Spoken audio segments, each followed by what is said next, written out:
Mes parents ont à peine remarqué ma promotion ou mon déménagement à 800 km. 2 ans plus tard, ils ont vu mon appartement et m'ont demandé 30 000 $ pour sauver ma sœur. La tarte aux framboises noires était encore chaude lorsque je l'ai calée contre mes côtes, utilisant mon épaule libre pour pousser la porte moustiquaire. La charnière du bas coinçait depuis aussi longtemps que je m'en souvienne, et dans la maison de mes parents à Circleville, on ne réparait jamais rien tant que ce n'était pas complètement cassé. À l'intérieur, l'endroit était bruyant et animé, comme toujours les week-ends. Papa était affalé dans le salon, les yeux rivés sur un match des Rays.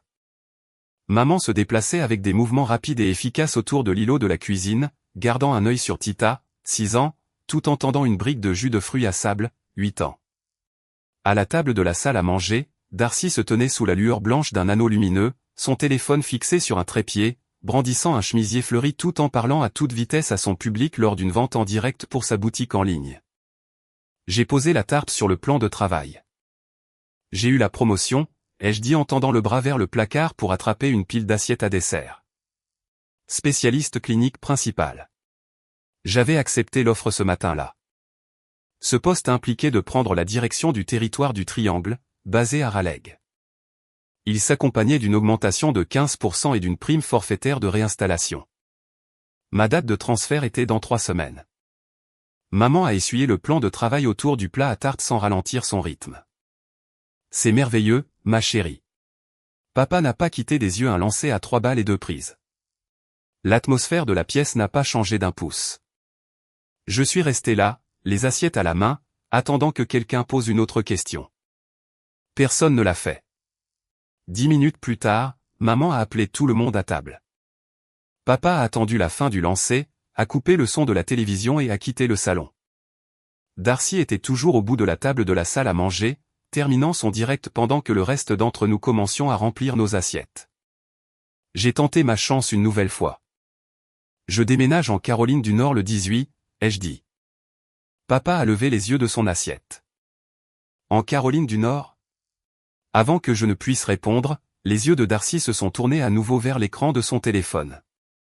Oh mon Dieu, tout le monde, on vient de dépasser les 2 000 $ sur ce direct. Elle s'est penchée plus près du téléphone, souriante. Sérieusement, merci. Merci infiniment. Maman a applaudi. Darcy, c'est incroyable. Papa s'est tourné vers elle.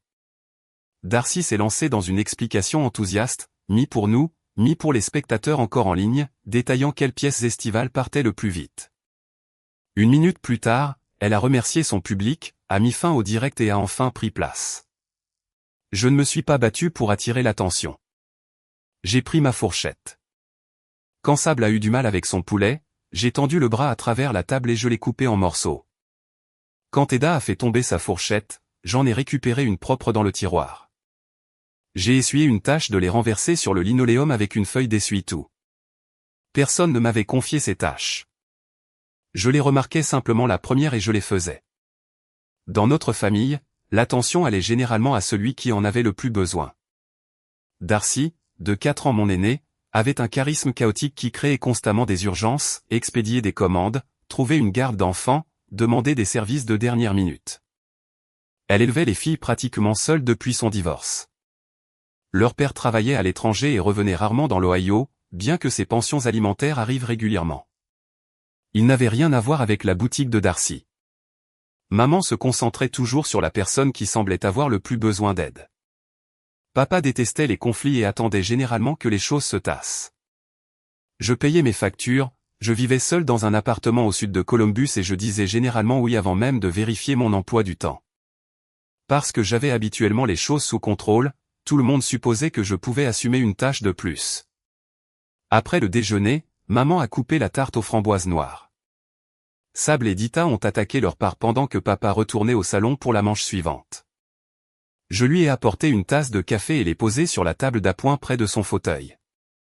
Merci, ma puce, a-t-il dit, les yeux déjà rivés sur l'écran. En retournant vers la cuisine, je me suis surprise à penser que j'aurais peut-être dû attendre une pause publicitaire pour annoncer ma promotion. Il était plus facile de blâmer mon propre timing que d'admettre à quel point ce désintérêt m'affectait. Ce soir-là, le silence de mon appartement semblait peser lourdement. Assise sur mon canapé, j'ai tapé un message sans ambiguïté dans la conversation de groupe familial, j'ai accepté la promotion. Je déménage à Raleigh dans 3 semaines pour y prendre en charge le nouveau territoire. J'ai regardé les accusés de lecture s'afficher. 1 minute plus tard, maman a publié une photo prise au déjeuner montrant Sable et Dita mangeant des parts de ma tarte. Darcy a enchaîné avec une capture d'écran du total de ses ventes. Ils avaient tous vu mon message. Pourtant, personne n'a posé de questions sur le travail. Personne n'a posé de questions sur le déménagement. J'ai posé le téléphone face contre la table basse. À côté se trouvait un dévidoir de ruban adhésif d'emballage. J'ai ramené mes genoux contre ma poitrine et j'ai pleuré. Une brève libération physique dans la pièce vide. Je n'ai pas préparé de discours ni décidé de couper les ponts. Je suis juste restée assise là jusqu'à ce que cela passe. Puis j'ai regardé le ruban adhésif et le téléphone éteint. Dans 3 semaines, le camion U-Haul roulerait vers le sud sur l'US 23. J'avais voulu qu'ils fêtent cela avec moi. À la place, j'avais le pressentiment qu'ils ne réaliseraient vraiment mon départ que lorsqu'ils auraient besoin de moi et que je ne serais pas là. Au cours de mes dernières semaines dans l'Ohio, l'appartement a lentement disparu dans des cartons. Mon bail courait encore sur 4 mois, de sorte qu'une partie de l'argent alloué à la réinstallation a été immédiatement absorbée par les frais de résiliation anticipés. Ce qui restait a couvert la majeure partie des frais du camion, de la remorque, de l'essence et des petites dépenses qui s'accumulaient chaque fois que j'emballais une pièce supplémentaire. Entre la transmission de mes dossiers cliniques locaux et l'organisation de mes stocks, presque chaque objet que j'emballais semblait me rappeler un service rendu à ma famille. Ranger mes manteaux d'hiver m'a rappelé les 4 jours de congé passés à la table de la cuisine de Darcy le Noël précédent, à rattraper le retard dans les commandes de sa boutique. Retrouver mon badge d'un congrès médical du printemps m'a rappelé le jour de congé posé 3 mois plus tôt pour garder Sable et Fita afin que Darcy puisse assister à un salon professionnel à Cincinnati. Et 2 semaines seulement avant mon annonce lors du déjeuner, j'avais conduit maman dans tous les centres commerciaux autour de Columbus à la recherche de la nuance exacte de rideaux occultants que Darcy voulait après avoir réaménagé sa chambre d'amis. J'avais plaisanté dans la voiture ce jour-là sur le fait que tout le monde supposait que j'étais toujours disponible. Maman avait ajusté le pare-soleil passager, Darcy a 2 petites filles. Elle a plus besoin d'aide que toi.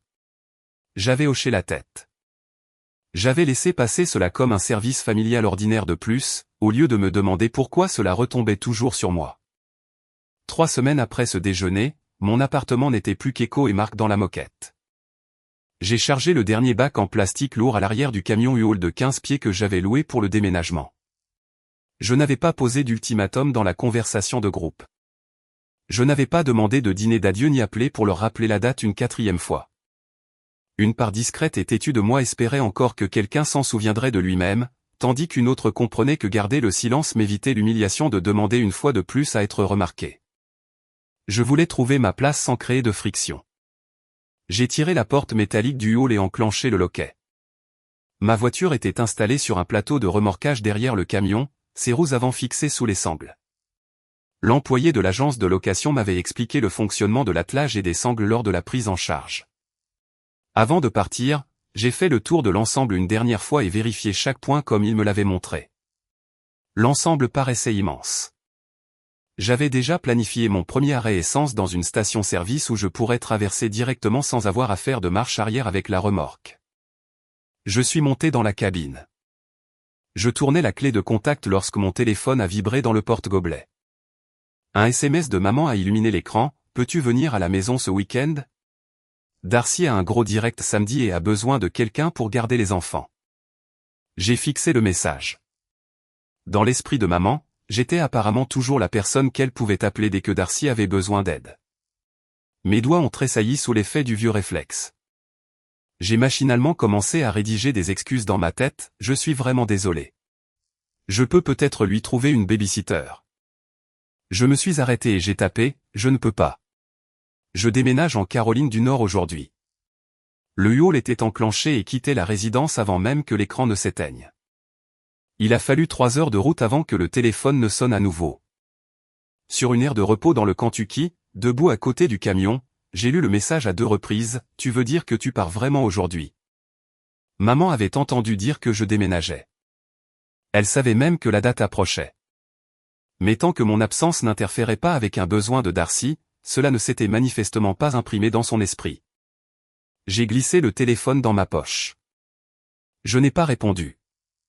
À ce stade, je n'avais plus rien à expliquer. Reprendre l'autoroute exigeait plus de concentration que d'habitude. Avec ma voiture tractée derrière moi, chaque changement de voie nécessitait d'être anticipé, et je laissais une distance bien plus grande entre le camion et le véhicule qui me précédait. À mesure que les paysages familiers du Midwest laissaient place aux collines ondulantes des Appalaches, de vieux souvenirs ont refait surface.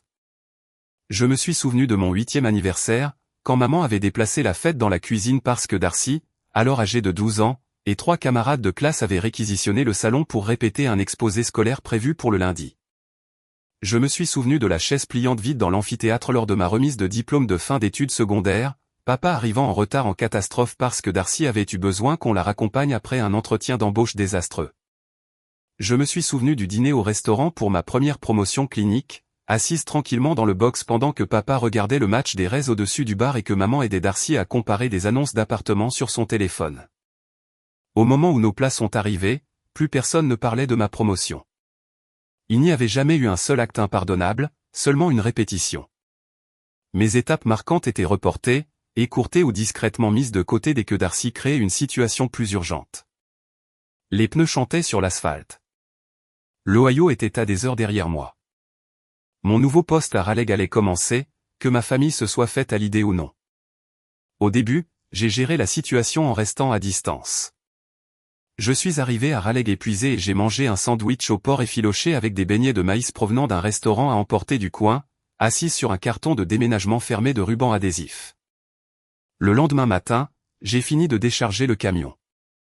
J'ai soigneusement descendu ma voiture du plateau de remorquage en marche arrière et l'ai laissée sur le parking, puis j'ai conduit le U-Haul et la remorque vide au point de restitution prévu. Un véhicule avec chauffeur m'a ramené à l'appartement 1 heure plus tard. Dans l'après-midi, ma propre voiture était garée en bas, prête pour le travail. Je me réveillais ces premiers matins dans une chambre où je ne pouvais pas encore me déplacer sans y penser. La promotion au poste de spécialiste clinique principal n'était pas un poste où je pouvais me reposer sur mes lauriers. Mon nouveau territoire comprenait des réseaux hospitaliers plus importants et un réseau dense de cliniques externes. J'avais de nouveaux administrateurs à appréhender, de nouvelles équipes chirurgicales à former, et un planning qui semblait se réorganiser chaque fois que je pensais le maîtriser. Au cours de ma première semaine, je me suis rendu compte 20 minutes avant une présentation que j'avais oublié de charger l'une des unités de démonstration pendant la nuit. Je l'ai branché sur le chargeur de la voiture et j'ai passé tout le trajet à prier silencieusement pour que la batterie tienne assez longtemps pour couvrir la présentation. 2 jours plus tard, je me suis garé à la mauvaise entrée d'un immense complexe médical et j'ai dû marcher près d'1 kilomètre en chaussures de ville plate pour assister à une session de formation matinale. L'Ohio me manquait malgré tout. Il y avait des soirs où j'ouvrais le contact de maman, fixais son nom, puis reverrouillais l'écran. La distance protégeait mon emploi du temps, mais elle n'effaçait pas immédiatement ce sentiment tenace que me rendre utile était la seule façon de rester proche de ma famille. Quelques semaines après le déménagement, maman organisait le déjeuner d'anniversaire de tante Corinne chez mes parents. Le groupe de discussion a vibré, « Tu reviens samedi ? Si oui, peux-tu arriver pour 10 heures ? J'ai besoin d'aide pour installer les tables pliantes avant que tout le monde n'arrive, et Darcy aurait bien besoin d'un coup de main avec les filles. » Au moins, maman se souvenait que je vivais à Raleigh. Ce qui n'avait pas changé, c'était sa certitude que je pouvais quand même faire le voyage. J'ai répondu, « Je ne viens pas ce week-end. J'appellerai tante Corinne le jour de son anniversaire. » Le samedi après-midi, le groupe s'est de nouveau animé. Maman a écrit qu'elle avait continué à espérer que je leur fasse une surprise. Darcy a dit que Sable avait passé une partie de la matinée à demander si je venais toujours. Papa a ajouté que des membres de la famille avaient demandé de mes nouvelles.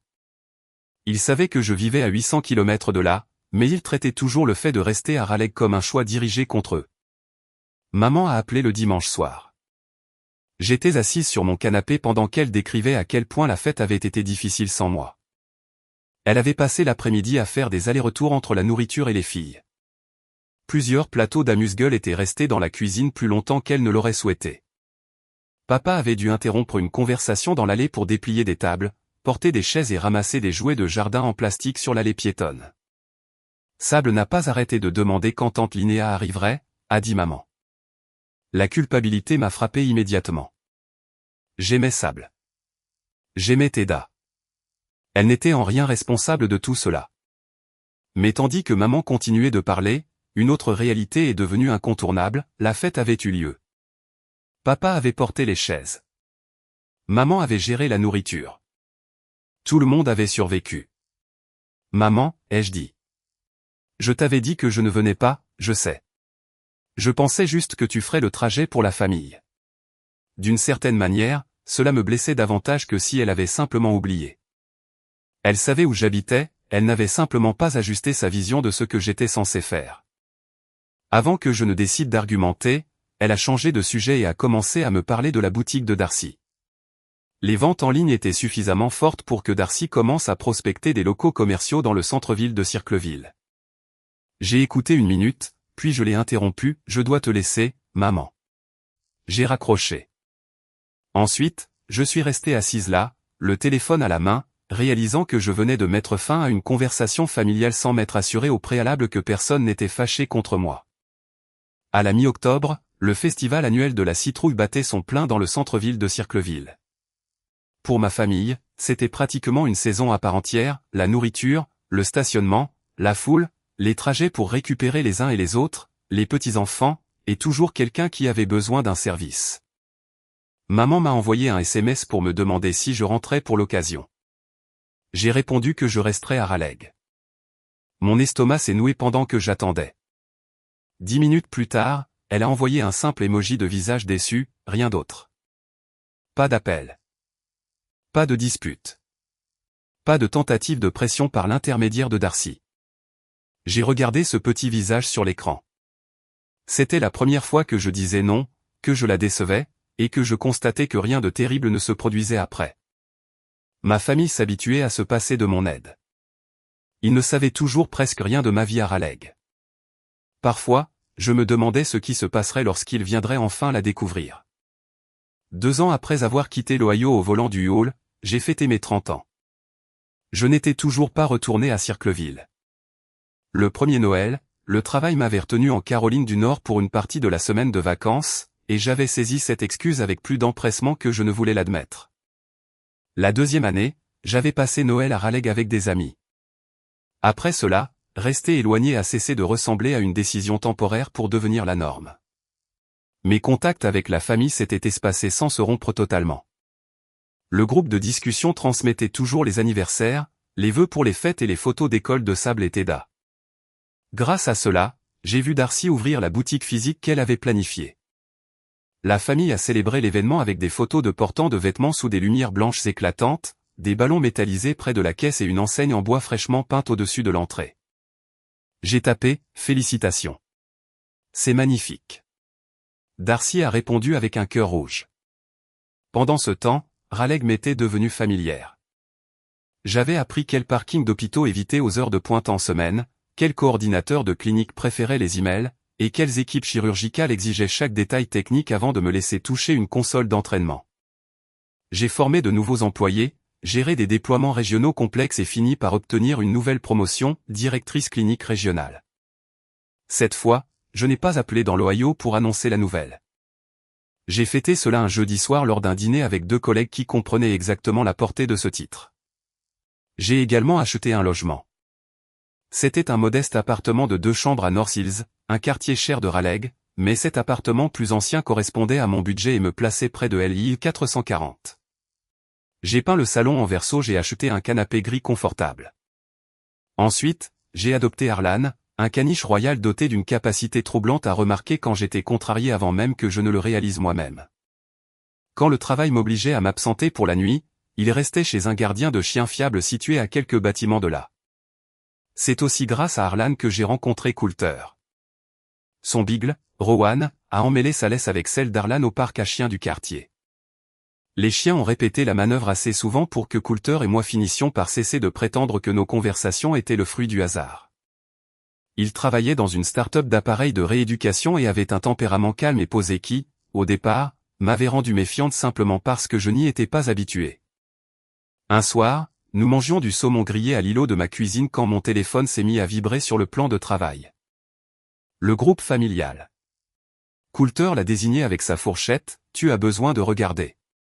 J'ai réfléchi à la question. Non. Alors continue à manger.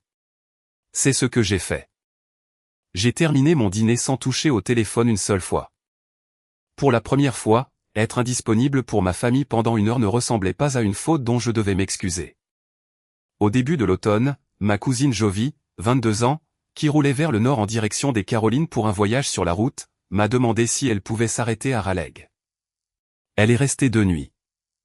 Nous avons préparé des pâtes, bu du vin sur le petit balcon, promené Arlan dans le quartier et parlé pendant des heures de ses amis et des emplois qu'elle envisageait après l'université. Elle n'avait pas besoin de garde d'enfants. Elle ne créait aucune urgence. Je n'avais pas réalisé à quel point il pouvait être relaxant de recevoir un membre de la famille sans être mis à contribution. Avant de partir, Jovi a pris plusieurs photos de l'appartement, puis a réglé un retardateur sur son téléphone et a pris une photo de nous deux sur le canapé de mon salon. Elle en a publié quelques-unes en ligne avec la légende « Week-end dans le nouvel appartement de ma cousine Linnea à North Hills ». J'ai encore du mal à croire qu'elle a acheté cet endroit toute seule. Les messages ont commencé dès le lendemain matin. Maman a commenté en disant que j'avais bonne mine. Plus tard, Jovi m'a envoyé un message pour me dire que Darcy lui avait demandé en privé si North Hills était un quartier cher. Quelques jours après, maman m'a envoyé un message direct « Comment vas-tu » Darcy m'a écrit que l'appartement bénéficiait d'une belle lumière naturelle, ajoutant qu'elle n'avait aucune idée que je gagnais assez bien ma vie pour acheter un logement à North Hills. À ce moment-là, j'ai commencé à me demander pourquoi ce soudain intérêt pour ma vie à Raleigh détonnait autant avec le silence des 2 années précédentes. 2 jours plus tard, maman a appelé, ton père et moi en parlions, a-t-elle dit. Nous voulons descendre à Raleigh en voiture ce week-end. Darcy et les filles veulent venir aussi. Nous prendrons des chambres dans l'un de ces hôtels de chaîne près de l'autoroute. Je me suis assise sur le bord de mon lit. Pourquoi ce voyage soudain? Cela fait trop longtemps que toute la famille n'a pas été réunie. Je voulais la croire. Plus exactement, je désirais tellement cette visite que j'étais prête à lui laisser le bénéfice du doute. J'aimerais beaucoup vous voir tous, ai-je répondu. J'ai des obligations professionnelles que je ne peux pas décaler, mais passer samedi après-midi. Le vendredi soir, j'ai exposé le plan à Coulter alors que nous étions assis à la table de sa cuisine. Il en savait assez sur ma famille à ce stade pour ne pas me dire à quel point c'était formidable.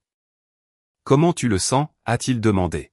« J'espère que ça se passera bien. » Ce n'est pas vraiment ce que j'ai demandé. Je l'ai regardé.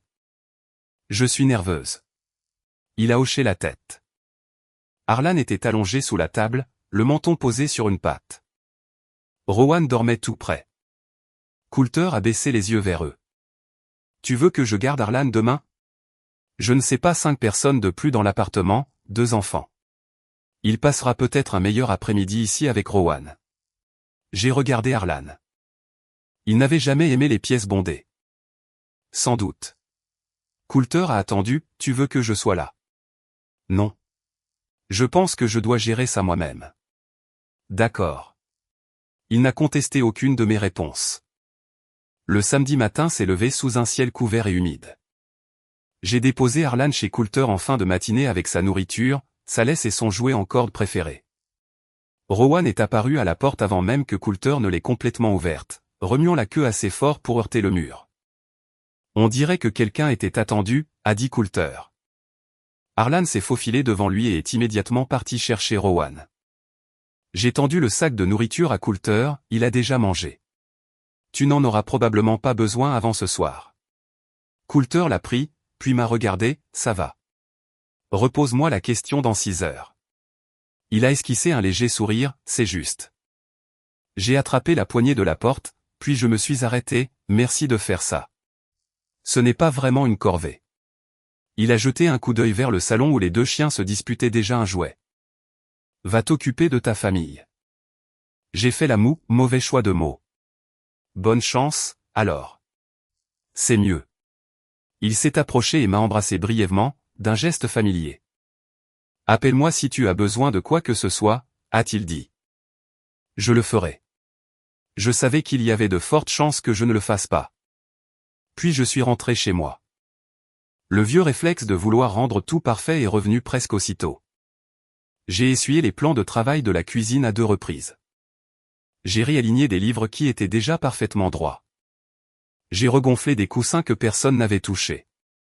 Je me tenais devant l'îlot de la cuisine, un chiffon en microfibre à la main, quand j'ai aperçu mon reflet dans la porte du four. L'appartement était déjà propre. Je ne nettoyais plus pour eux, j'essayais de m'assurer qu'ils ne puissent rien trouver à redire. J'ai posé le chiffon. J'ai laissé ma tasse de café dans l'évier. J'ai laissé une petite pile de courrier au bout du plan de travail. Mes chaussures de marche sont restées près de la porte d'entrée. 10 minutes plus tard, la sonnette a retenti. Maman m'a serré dans ses bras la première, prolongeant l'étreinte un instant de plus que d'habitude. Papa a suivi avec une brève et solide pression. Darcy avait à peine franchi le seuil que Sable m'a aperçu, tante Linéa. Elle a dépassé sa mère en courant et m'a entouré la taille de ses deux bras. J'ai ri en la serrant en retour, « Salut, toi !» Teda est entrée juste derrière elle et s'est accrochée à mon flanc, et, pas de jeu. Elle est arrivée la première. J'ai deux bras. Je l'ai attirée vers moi aussi. Pendant quelques secondes, j'ai eu les deux filles blotties contre moi, Sable m'arrivant presque à l'épaule désormais et Teda parlant contre mon t-shirt trop vite pour que je comprenne. Je me suis reculé pour les regarder, « Quand avez-vous grandi à ce point ?» Sable a levé les yeux au ciel, « Tu dis toujours ça. » Parce que vous n'arrêtez pas de grandir. Teda a souri, « J'ai perdu une autre dent. » Elle a ouvert la bouche et pointé l'espace vide avant même que je ne puisse demander laquelle. Je vois ça. Elle est tombée à l'école et elle l'a montré à tout le monde, a dit Sable. Évidemment, a répliqué Teda. J'ai ri. Elle m'avait manqué plus que je ne m'étais autorisé à le penser. Darcy a jeté un coup d'œil à leurs pieds, les filles, les chaussures. Oh. Elles m'ont lâché le temps de retourner vers l'entrée, d'enlever leurs baskets et de les laisser près de la porte. Puis elles sont revenues à mes côtés presque immédiatement. Teda a regardé par-dessus mon épaule vers le salon, ouah. Quoi? Elle a pivoté lentement, observant la pièce, ta maison est vraiment propre. Teda, a dit Darcy. Quoi? C'est vrai. J'ai nettoyé ce matin. Sable a regardé sa sœur, maman aussi a nettoyé. Ce n'est pas du tout la même chose, a rétorqué Teda avec un sérieux absolu. Maman a ri et m'a touché le bras, c'est magnifique, ma chérie. Darcy a regardé autour d'elle les grandes fenêtres et les murs vert sauge, vraiment, c'est superbe. Le ton paraissait un peu trop enthousiaste. Puis elle a soulevé la boîte à pâtisserie blanche qu'elle tenait, et on a apporté le dessert. Maman s'est animée, tu aurais dû la voir. Nous nous sommes arrêtés près de l'hôtel et Darcy est restée assise dans la voiture à lire les avis sur 5 pâtisseries différentes avant de nous laisser en choisir une. 5, ai-je dit. Darcy a haussé les épaules, je voulais être sûr qu'on prenne quelque chose de bon. Les avis étaient très partagés, a dit maman. Un endroit avait de superbes photos, mais les gens disaient constamment que les gâteaux étaient secs. Il n'avait que 4,2 étoiles, a dit Darcy. C'est suspect. J'ai ri, tu as mené l'enquête. Je prends le dessert au sérieux. Il y avait quelque chose de presque touchant dans tous les efforts qu'elle avait déployés. Darcy a posé la boîte sur le plan de travail de la cuisine et a ouvert le couvercle. À l'intérieur se trouvait un gâteau au chocolat dense, recouvert d'épaisses rosettes de fudge. Je l'ai regardé un instant. J'avais réclamé un fraisier pour chaque anniversaire depuis l'âge de 7 ans. Il a l'air délicieux, ai-je dit. Darcy a semblé satisfaite, je savais que c'était la bonne adresse. Maman a touché le bord de la boîte, tu vois, je me rappelle encore certaines choses. J'ai souri, merci, maman. Teda est apparu à côté de moi et a fixé la boîte, on peut le manger maintenant? On vient à peine d'arriver, a dit Darcy. Ce n'était pas ma question. Sable a soupiré, elle a demandé ça dans la voiture aussi. J'ai donné un léger coup de hanche à Teda, tu peux survivre encore quelques minutes. Elle a eu l'air dubitative, on verra bien. Maman a regardé vers le couloir, tu nous fais faire le tour du propriétaire? Il n'y a pas grand-chose à voir. La visite a duré moins de 5 minutes. Je leur ai montré ma chambre, la deuxième chambre aménagée avec un lit de repos et un bureau, et le petit balcon attenant au salon. Papa s'est arrêté près des fenêtres pour demander à quelle distance j'étais de LI 440. Maman a admiré le parquet. Darcy a demandé si les appareils électroménagers étaient inclus avec l'appartement. Sable et Teda suivaient de près, jetant un œil dans chaque pièce avec la curiosité d'enfant découvrant un lieu dont elle n'avait fait qu'entendre parler. Sur le chemin du retour vers la cuisine, maman a ralenti à côté de moi, tu as vraiment fait tout ça toute seule. Pas tout en même temps. Elle a de nouveau balayé l'appartement du regard, eh bien, tu t'es bien débrouillé. Merci. Darcy se dirigeait déjà vers la boîte de gâteaux, bon, a-t-elle dit. Je pense que Teda a attendu assez longtemps. C'est vrai, a crié Teda derrière nous. Maman Harry est entrée dans la cuisine, où ranges-tu tes couteaux? Deuxième tiroir à droite. Elle a trouvé un couteau à dents et a commencé à découper le gâteau pendant que Darcy rassemblait de petites assiettes. Darcy a apporté les 2 premières parts dans le salon, Sable, Teda, asseyez-vous si vous voulez du gâteau. Elles sont apparues aussitôt et se sont installées sur le tapis près de la table basse. Maman a apporté les assiettes restantes. Papa a pris le fauteuil d'angle. Maman et Darcy se sont assises sur le canapé gris. Je me suis assise en face d'eux. Pour la première fois depuis leur arrivée, nous étions tous les 6 posés au même endroit. Chacun avait une part de gâteau. Je tenais la mienne sur mes genoux sans y toucher. La conversation est restée fluide. Les filles ont comparé le gâteau à un autre qu'elles avaient mangé lors d'un anniversaire. Papa s'est plaint des travaux routiers aux abords de Charleston, en Virginie-Occidentale.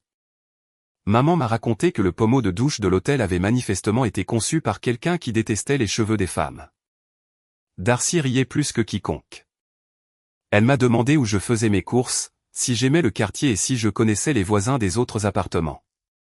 C'était plus d'intérêt pour ma vie à Raleigh que tout ce dont je pouvais me souvenir de sa part depuis des années. Je voulais en profiter. Alors je l'ai fait.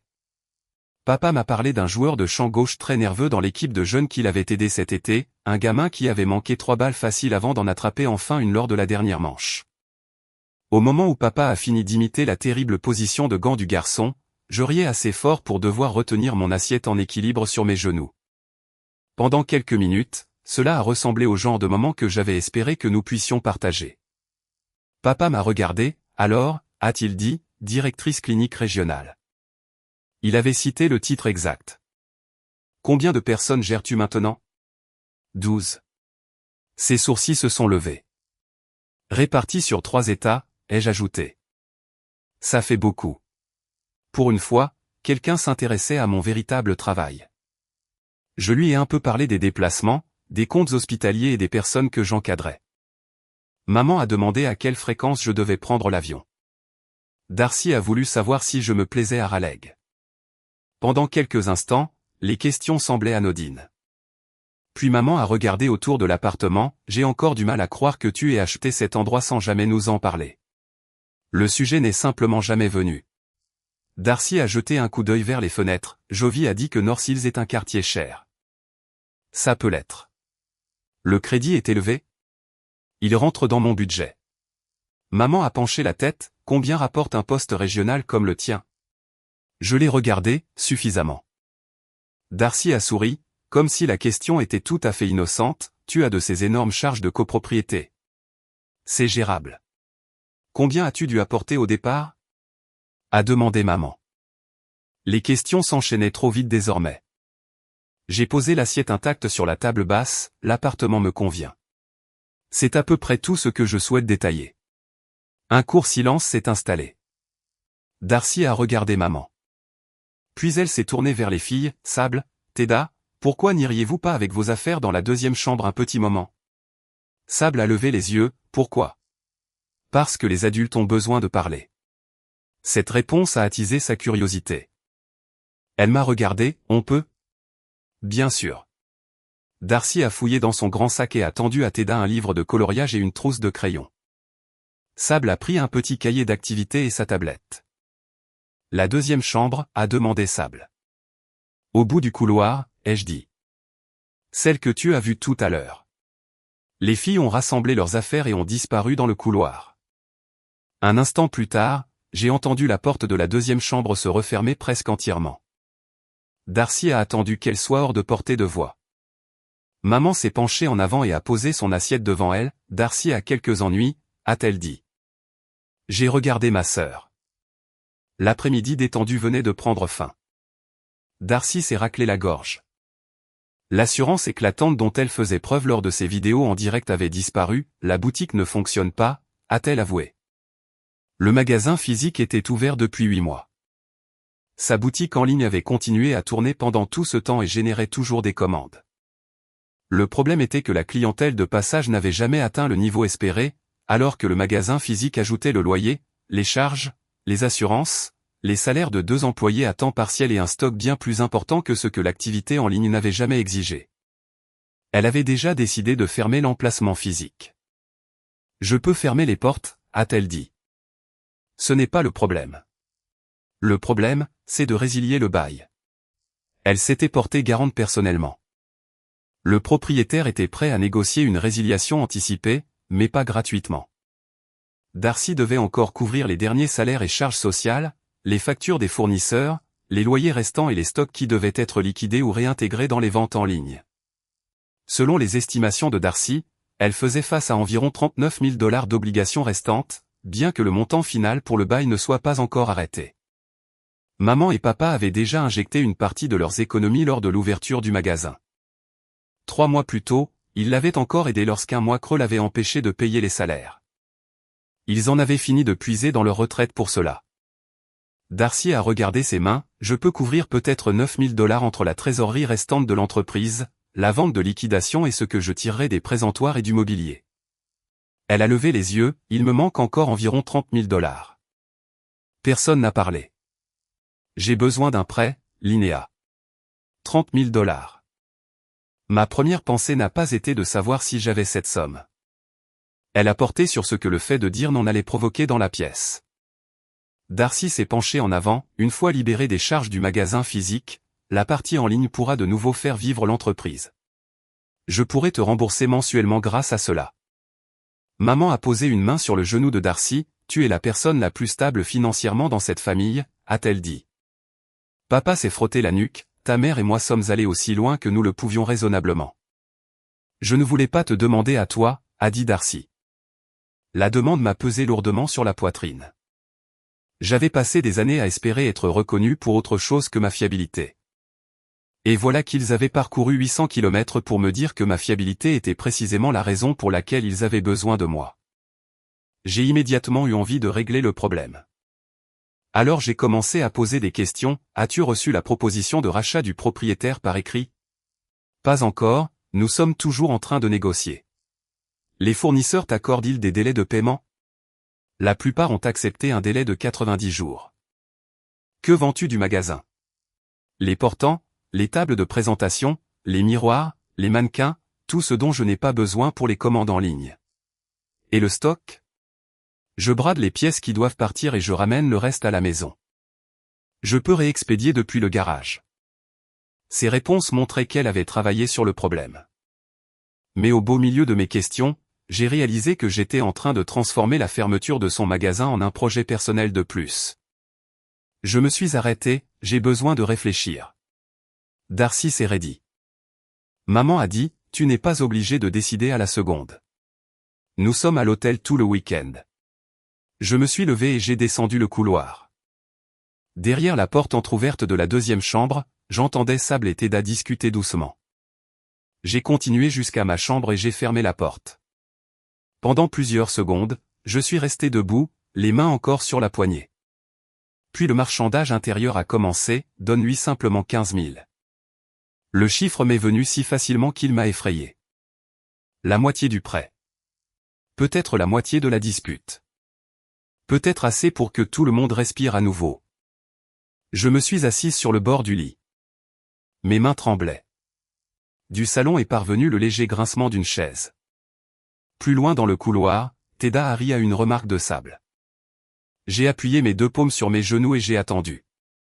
Quelques minutes ont passé. Ma respiration a ralenti. Les tremblements se sont apaisés. J'ai fixé la porte de la chambre pendant quelques secondes encore. Puis je me suis levé et je l'ai ouverte. Personne ne parlait quand je suis revenu. Papa était penché en avant dans le fauteuil d'angle, les mains lâchement croisées entre les genoux. Maman était assise, parfaitement immobile sur le bord du canapé, triturant le coin d'une serviette en papier.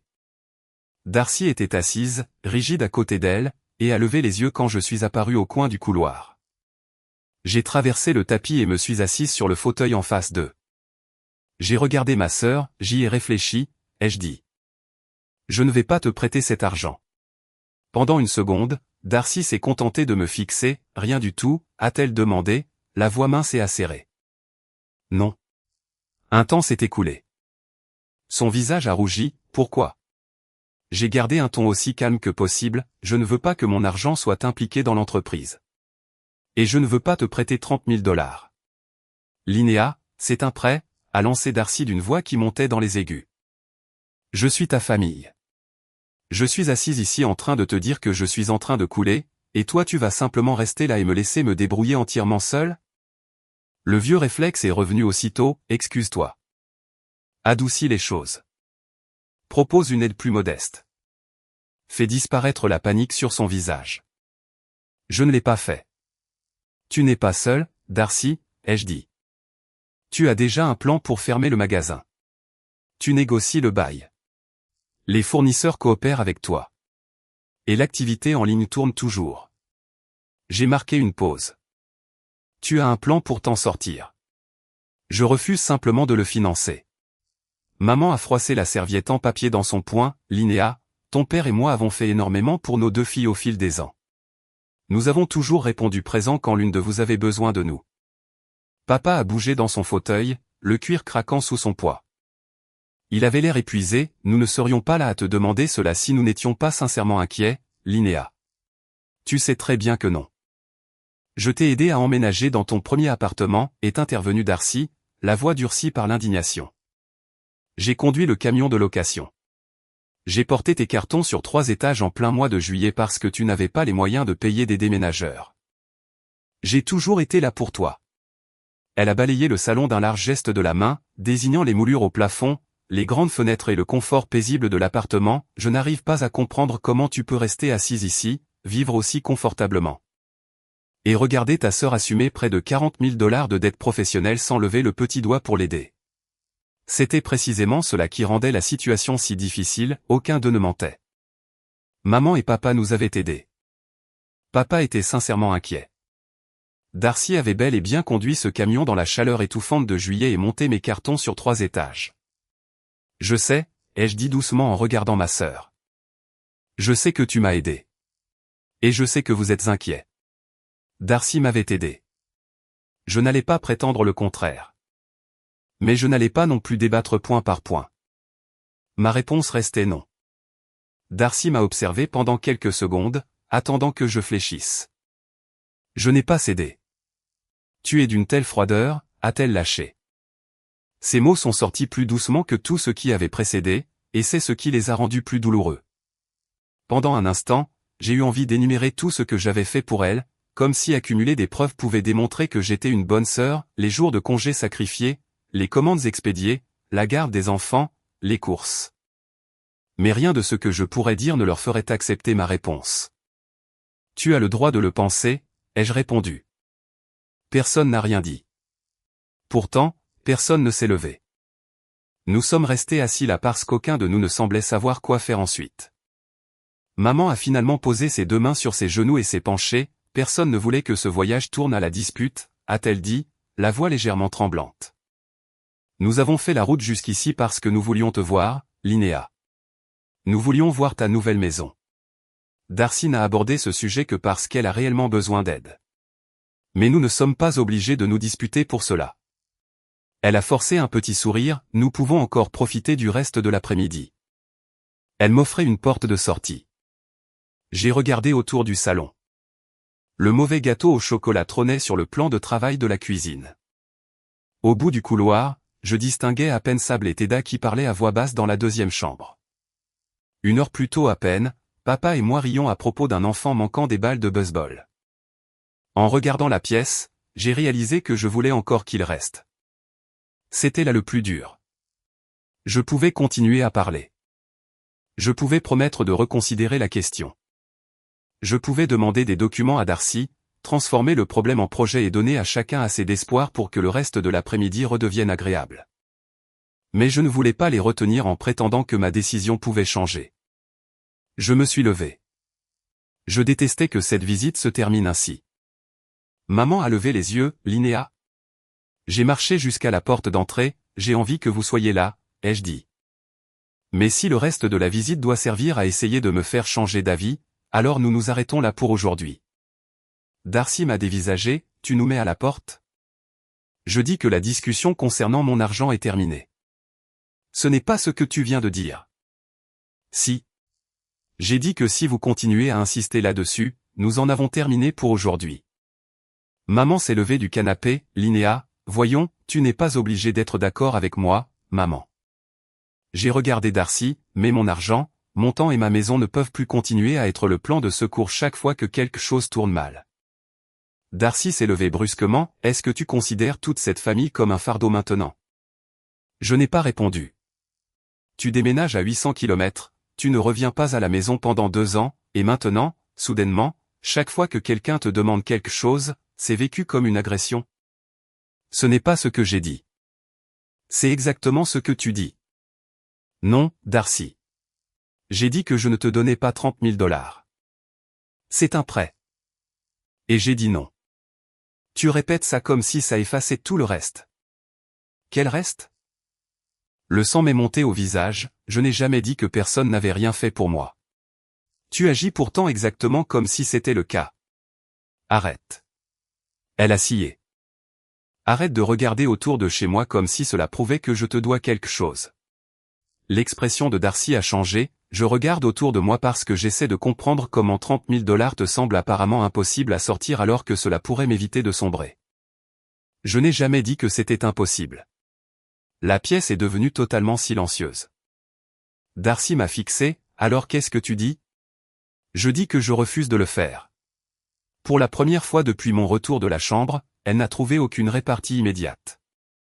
Puis elle a secoué la tête, la vache. Je sentais mon pouls battre dans ma gorge, combien de fois as-tu besoin que je te dise non? Et voilà, a lancé Darcy. Quoi? Tu tiens les comptes depuis le début. Je l'ai regardé, stupéfaite, c'est toi qui viens tout juste de rappeler que tu m'avais aidé à déménager. Papa a levé une main, ça suffit. Sa voix n'était pas forte, elle n'avait pas besoin de l'être. Darcy a détourné le regard. Maman a pincé les lèvres. Pendant plusieurs secondes, personne n'a dit un mot. Puis maman a regardé vers le couloir, nous devrions partir. Ces mots ont fait plus mal que prévu. Elle a appelé vers la deuxième chambre, les filles, prenez vos affaires. On s'en va. Darcy a attrapé son sac et s'est dirigée vers l'entrée sans me regarder. Elle a enfilé ses chaussures et est sortie dans le couloir de l'immeuble. Papa est resté assis une seconde de plus avant de se lever. Il a mis ses chaussures plus lentement. Lorsqu'il s'est redressé, il m'a regardé. Il n'y avait aucune colère sur son visage, pour autant que je puisse en juger, surtout de la tristesse. J'aurais aimé que cela se passe autrement, a-t-il dit. Moi aussi. Il a fait un léger signe de tête et a suivi Darcy dehors. Sable est sorti du couloir avec son cahier d'activité sous le bras et sa tablette dans l'autre main. Teda a suivi avec son livre de coloriage et sa trousse. Elles se sont arrêtées en voyant maman mettre ses chaussures. Sable m'a regardé, on se voit quand même demain. Ma gorge s'est serrée. Personne n'avait reparlé du lendemain depuis le début de la dispute. Je ne sais pas, ma puce. Son visage s'est décomposé, juste assez pour que je le remarque. Puis elle s'est avancée et m'a entouré de ses deux bras. Je me suis penché et je l'ai serré fort. Pendant une seconde, dans mon souvenir, elle avait de nouveau 8 ans, assise à la table de la cuisine de Darcy pendant que je l'aidais à finir un puzzle parce que tout le monde était occupé. Sauf qu'elle n'avait plus 8 ans. Elle en avait 10. Et elle s'accrochait à moi parce que les adultes avaient gâché l'après-midi. Teda s'est approchée elle aussi et s'est pressée contre mon flanc, « Pourquoi tu es triste ?» a-t-elle demandé. J'ai baissé les yeux vers elle, « Tout va bien. » Ce n'était pas une très bonne réponse. Elle a scruté mon visage comme si elle le savait, puis m'a serré dans ses bras quand même. Au revoir, tante Linnea. J'ai embrassé le sommet de sa tête, au revoir, Teda. Sable m'a lâché en dernier, je peux t'envoyer des messages? Quand tu veux. Cela a semblé la rassurer plus que tout le reste. Maman se tenait près de la porte ouverte à les attendre. Je l'ai regardée. Pendant une seconde, j'ai cru qu'elle allait dire quelque chose. Elle ne l'a pas fait. Elle m'a simplement effleuré le bras en passant. Puis elle a guidé Sable et Teda dans le couloir. Darcy était déjà près de la cage d'escalier. Papa a attendu que maman et les filles les rattrapent avant de suivre. Je suis resté sur le pas de la porte jusqu'à ce qu'ils disparaissent au coin du couloir. Puis j'ai refermé la porte. L'appartement est devenu silencieux. Pas paisible. Juste silencieux. Pendant plusieurs secondes, je suis resté dans l'entrée. Je m'attendais à ressentir un soulagement, à la place, j'avais la nausée. Je me suis assise sur le bord du canapé en pressant une main contre mon ventre. Mon téléphone était toujours dans ma poche. Je l'ai sorti et j'ai fixé le nom de Coulter. Puis j'ai appelé. Il a décroché à la deuxième sonnerie, « Salut ». Il y a eu un silence. J'ai regardé vers le couloir où Sable et Teda avaient disparu quelques minutes plus tôt, ils sont partis, ai-je dit. Un autre silence. D'accord. Je me suis frotté le front, ça s'est mal passé. Tu veux en parler? Pas vraiment. D'accord. J'entendais Rowan s'agiter quelque part de son côté, puis le léger tintement de la médaille d'Arlan. Tu peux me ramener Arlan? Oui. J'ai hésité, et peut-être à manger? Quelque chose de précis? Non. D'accord. Je vais trouver quelque chose. Coulter? Oui. Tu peux rester un moment? Les mots sont sortis plus doucement que prévu. Bien sûr. J'ai fermé les yeux, d'accord. Environ une demi-heure plus tard, la sonnette a retenti. Coulter se tenait sur le palier, la laisse d'Arlan dans une main, un pack de 6 bières fraîches sous le bras et un sac en papier dans l'autre main. Arlan s'est faufilé devant lui dès que j'ai ouvert la porte et a pressé tout son corps contre mes jambes. Je me suis accroupi et j'ai enfoui mes 2 mains dans son pelage, « Te voilà, toi » ai-je chuchoté. Coulter est entré et a fermé la porte derrière lui. Il a regardé mon visage. Il n'a pas demandé ce qui s'était passé. Au lieu de cela, il a levé le sac en papier, aiguillette de poulet pané. Frites. Chips au barbecue. J'ai regardé la bière sous son bras, tu n'as pas fait les choses à moitié. J'ai paniqué dans le rayon des snacks. Un rire m'a échappé, sonnant étrangement après l'après-midi que je venais de vivre. Nous avons mangé à l'îlot de la cuisine. Pendant les premières minutes, aucun de nous n'a dit grand-chose. Arlan était couché sur mes pieds, comme s'il avait décrété que je risquais de disparaître s'il bougeait. J'ai ouvert une bière et bu 2 gorgées avant de réaliser que je n'en avais même pas senti le goût. Coulter a pris une frite, alors, a-t-il dit avec précaution. Je dois détester tout le monde maintenant, ou j'attends de nouvelles instructions? Je l'ai regardé, je ne sais pas, d'accord, ils m'ont demandé 30 000 $. Sa main s'est arrêtée à mi-chemin du ketchup, ah oui? Il a reposé la frite. Et? J'ai dit non. Coulter a hoché la tête une fois. C'est tout. L'absence d'éloges immédiats m'a presque fait rire, tu ne vas pas me dire que j'ai pris la bonne décision. Je n'étais pas là. Je l'ai dévisagé. Il a haussé les épaules, tu as dit non. Je suppose que tu avais tes raisons. J'en avais plusieurs. Alors tu pourras me les expliquer quand tu en auras envie. J'ai baissé les yeux vers Arlan. Pendant un moment, je n'ai rien dit. Puis je lui ai parlé de Darcy. De maman. De papa. Des 39 000 $, du bail et de la façon dont l'ambiance avait basculé dès qu'il avait été question d'argent. Je lui ai raconté que Sable m'avait demandé si elle me reverrait le lendemain. C'est à ce moment-là que ma voix s'est brisée. Coulter n'a pas interrompu. Quand j'ai cessé de parler, il a poussé le paquet de chips au barbecue plus près de moi. J'ai laissé échapper un petit rire par le nez, c'est tout ce que ça te fait. J'écoute. Tu me nourris. Je peux faire les deux. J'ai ouvert le paquet. Nous sommes restés à l'îlot jusqu'à ce que la bière tiédisse et que les frites refroidissent. J'avais toujours le cœur lourd de ce qui s'était passé. J'avais encore envie d'appeler maman. Une part de moi voulait même appeler Darcy et rattraper suffisamment de choses pour rendre le lendemain possible à nouveau. Je ne l'ai pas fait. Pour cette nuit-là, il me suffisait d'être assise dans ma propre cuisine, avec Coulter à mes côtés et Arlan allongé sur mes pieds, sans que personne ne me demande de prendre la moindre décision. Le lendemain matin, papa a envoyé un SMS pour dire qu'il quittait Raleigh plus tôt que prévu. Il n'a pas mentionné l'argent. Il n'a pas proposé d'autres visites. J'ai lu le message en buvant mon café et j'ai reposé le téléphone. Quelques semaines ont passé. Puis Jovi a appelé, j'imagine que tu es au courant pour le magasin, a-t-elle dit. Non. Oh. Il y a eu une courte pause. Darcy a fermé. Vraiment? Ouais. L'enseigne est décrochée. Elle a fait un gros week-end de liquidation, a vendu la plupart des meubles et a ramené le reste du stock chez elle. Elle réexpédie tout depuis son garage. Je me suis assise à la table de la cuisine, elle a trouvé un arrangement avec le propriétaire? Apparemment. Maman a dit qu'elle a encore des versements à faire, mais ce n'est pas aussi catastrophique que prévu. C'est une bonne chose. La boutique en ligne tourne bien. Franchement, je pense qu'elle aurait dû s'en tenir à ça dès le début. Je n'ai pas répondu tout de suite, elle va bien? Je pense, oui. Probablement encore en colère contre toi. Je m'en doute. Elle s'en remettra, ou pas. J'ai souri malgré moi, tu fais paraître tout très simple.